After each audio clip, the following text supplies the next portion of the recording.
গতবারের সফল আয়োজনের পর এবার আরও জাঁকজমকভাবে শুরু হয় গ্রিদো কালেন্দিয়া ক্রিকেট টুর্নামেন্টের দ্বিতীয় আসর।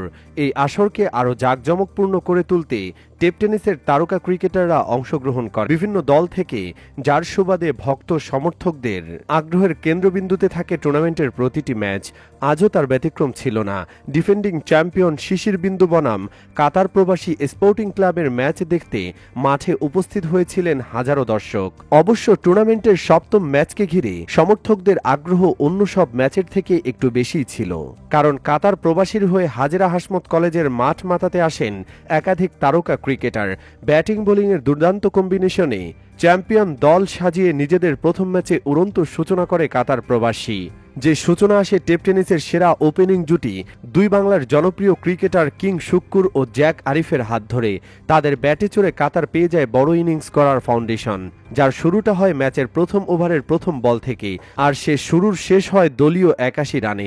অর্থাৎ ওপেনিং জুটিতে এই দুই ব্যাটার স্কোরবোর্ডে যোগ করেন ৮১ রান। দুজনে সমান গতিতে রান তুলে ব্যক্তিগত ইনিংস বড় করার সুযোগ হাতছাড়া করে শুক্কুর ৩৪ ও আরিফ ফিরেন ৩৮ রানে। দলীয় ৮২ রানে দুই ওপেনারকে হারালেও গুলডি সৈকত দলকে চাপমুক্ত রেখে বিপক্ষ দলের বোলার আল আমিন ও সুলতানদের দৃঢ়তার সাথে মোকাবেলা করে চতুর্থ উইকেট জুটিতে তুলেন ৪৯ রান। ১৩৫-এ ব্যক্তিগত ২১ রানে সৈকত ফিরলে দলের হয়ে ফিনিশিং টাচ দিতে উইকেটে আসেন ইমন। এই ব্যাটার ১৬ বলে ৪১ রানে নিখুঁত ফিনিশিং দিলে নির্ধারিত ১৬ ওভারে কাতার পেয়ে যায় ১৯৫ রানের বড় পুঁজি।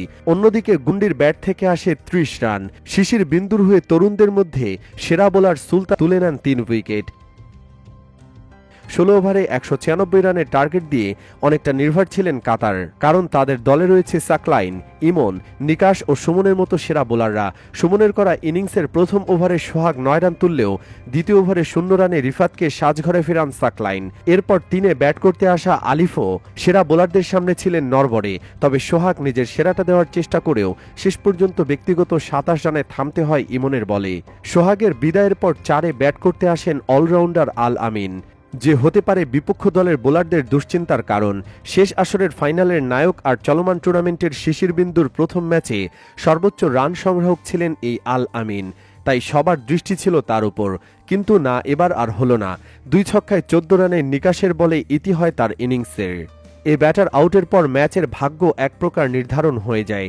বাকি ছিল আনুষ্ঠানিকতা, যে আনুষ্ঠানিকতায় কিছুটা আলো ছড়িয়ে উপস্থিত সমর্থকদের আনন্দ দিয়েছিলেন ইমন। এই অলরাউন্ডার ১৪ বলে ৪ ছক্কা ১-৪-এ দলের হয়ে ব্যক্তিগত সর্বোচ্চ ৩৬ রান সংগ্রহ করেন। এছাড়া ৬ নম্বরে ব্যাট করতে আসা দলীয় অধিনায়ক আশিকের ব্যাট থেকে আসে ১৭ রান। তাতেই নির্ধারিত ১৬ ওভারে ১৫৫ রানে শেষ হয় শিশিরের ইনিংস, যার সুবাদে কাতার জয় পায় ৪০ রানের। কাতারের হয়ে সর্বোচ্চ ৪ উইকেট নিয়ে ম্যাচ সেরা নির্বাচিত হন সাকলাইন।